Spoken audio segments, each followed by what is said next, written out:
नमस्कार, मैं कमलेश कुमार राय।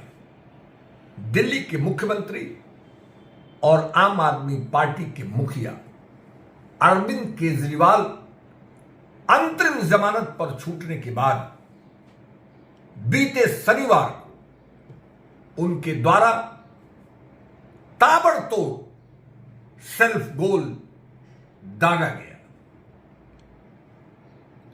हड़बड़ाहट में बयानों के बाउंसर फेंके गए। सवालों में समस्याएं नदारद थी। हालांकि इलेक्टोरल बॉन्ड से लेकर वैक्सीन लगाने में की गई गड़बड़ियां, इलेक्शन कमीशन के द्वारा पहले चरण के चुनाव समाप्त होने के 11 दिन बाद और प्रतिशत के किए गए खुलासे, भ्रष्टाचार, बेरोजगारी, ईडी और सीबीआई की कथित रूप से सरकार के द्वारा किए जा रहे दुरुपयोग से संबंधित तमाम समस्याएं उठाने की जरूरत थी। लेकिन अरविंद केजरीवाल सरकार आने के बाद योगी को 2 माह के बाद निपटा दिया जाएगा, इस पर परेशान दिखे। सरकार आने के बाद मोदी सरकार केजरीवाल को निपटाने में लगेगी। आम आदमी पार्टी का क्या होगा? समूचे विपक्ष की स्थितियां मोदी सरकार के आने के बाद किस ढंग से निपटाई जाएगी, इस पर चिंता करने के बजाय योगी निपटा दिए जाएंगे, इस सवाल को उठाना लगभग बेईमानी की तरह से लगने लगा। यही नहीं, जिस ढंग से अरविंद केजरीवाल के द्वारा भाजपा को 2024 के चुनाव में 220 से लेकर 230 तक की सीट देने की बात कही गई, वह भी समझ से परे है।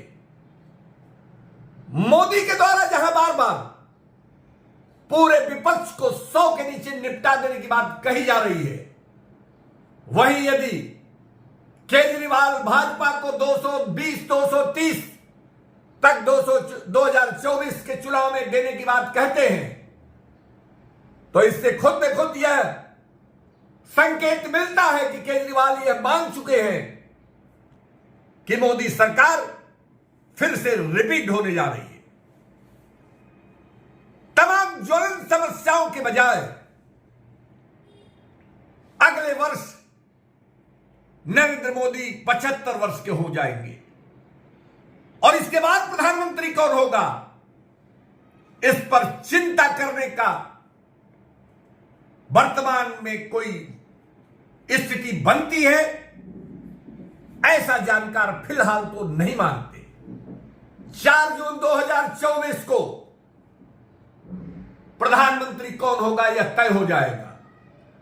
2025 में अगले वर्ष 75 वर्ष के होने के बाद प्रधानमंत्री नरेंद्र मोदी रहेंगे या नहीं रहेंगे, यह किसी विपक्ष से जुड़ा मसला नहीं है। लेकिन अरविंद केजरीवाल जानना चाहते हैं कि अगले वर्ष 75 वर्ष के होने के बाद नरेंद्र मोदी के बजाय अगला प्रधानमंत्री कौन होगा।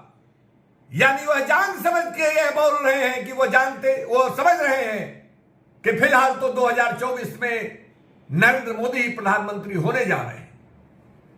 अमित शाह प्रधानमंत्री होंगे, उनके लिए नरेंद्र मोदी वोट मांग रहे हैं।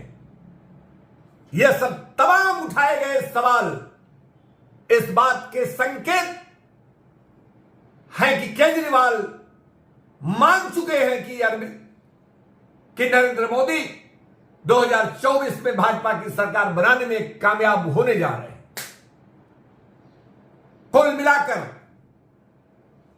जो ज्वलंत समस्याएं हैं, जिस पर बात करने की जरूरत है, इन तमाम विषयों से अरविंद केजरीवाल क्यों इधर उधर की बात करने में अपना समय बिता रहे थे, यह किसी के भी समझ से परे है।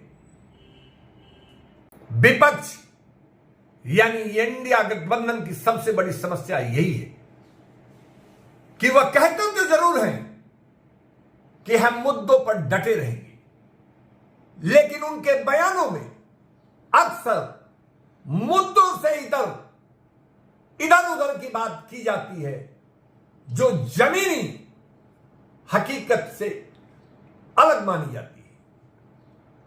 वह कुल मिलाकर मोदी के बिछाए हुए जाल में फंसते हैं, मोदी के पिच पर खेलने के लिए मजबूर होते हैं, और यही इंडिया गठबंधन की सबसे बड़ी समस्या है। कांग्रेस का ही कोई नेता कब कहां क्या बोल देगा, यह कोई नहीं जानता है। समस्याएं क्या हैं, उनके बोलने से चुनावी असर क्या होगा, इसको नजरअंदाज करते हुए जिस ढंग से कांग्रेसी नेताओं के द्वारा भी बयानबाजियां की जा रही हैं, वह भी इस चुनावी सफलता के लिए बहुत बड़ी बाधा है।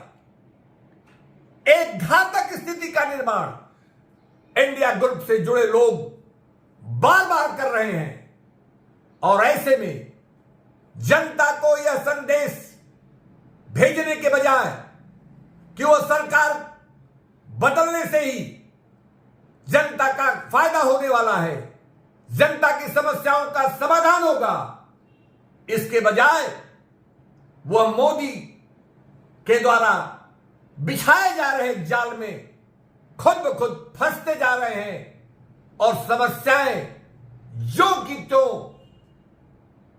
खड़ी दिख रही हैं। उपभोक्ता मंच के लिए आज बस इतना ही। नमस्कार।